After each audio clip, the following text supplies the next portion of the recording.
you were part of the Swedish 3v3 national team that just won the first ever Swedish gold in the 3v3 championship. First of all, of course, congratulations. What was that experience like?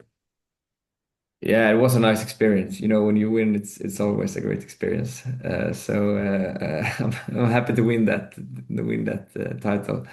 But 3v3, it's such an incredible format of playing floorball. It's so intense. We only play 2 times 10, but it feels like so much floorball because it's happening stuff all over the place and all over the time. So it's a really intense format of playing, and it was also really nice being in Spain.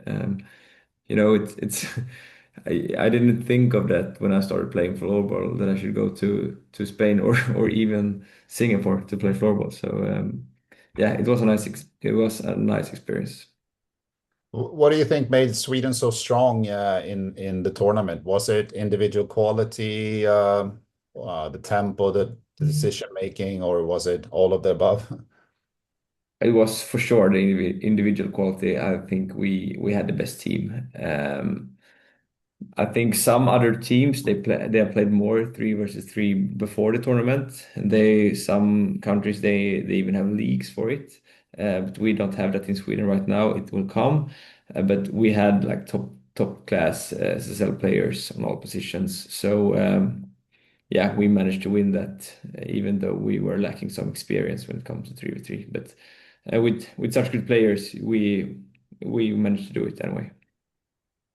What, just for interest, what was the biggest difference for you between playing 3v3 and a normal 5v5 floorball? Yeah, it's the intensity. When you play 5 against 5, you can always like rest in a good position, or maybe if there's a free hit or if the ball leaves the pitch, then it's always like a short break. But here it's always if the ball leaves the pitch here, then it's the goalkeeper's ball, and he got a bag of balls on his net, so you can start the game immediately again. So it's so intense, and you can never rest. So I think that's the most significant difference. Okay, if you look at from a young player's perspective, do you think they can learn something from 3v3 playing in that they can also maybe help them in 5v5? I'm Yes, thinking, it's a little bit more maybe man marking, and you have to kind of like defensively, you really have to go with your player, I assume. But what do you think? yes, you're right. I mean, when you play 5 against 5 floorball on the top level, then it's the best teams. They are most often the best like 1 against 1 players. So a lot is decided by the 1v1 duels. And as you say, they appear all the time in 3 versus 3. You are always in a duel, and you always need to like cover up and follow your opponent.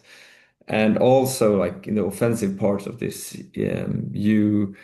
it's quite difficult to beat your defender in floorball. For me, at least, you need to be quite technical and strong to be able to like run past them and so on. So if you manage to do that and you become good at that, then you will be a good floorball player, and you practice that a lot when you play 3 against 3.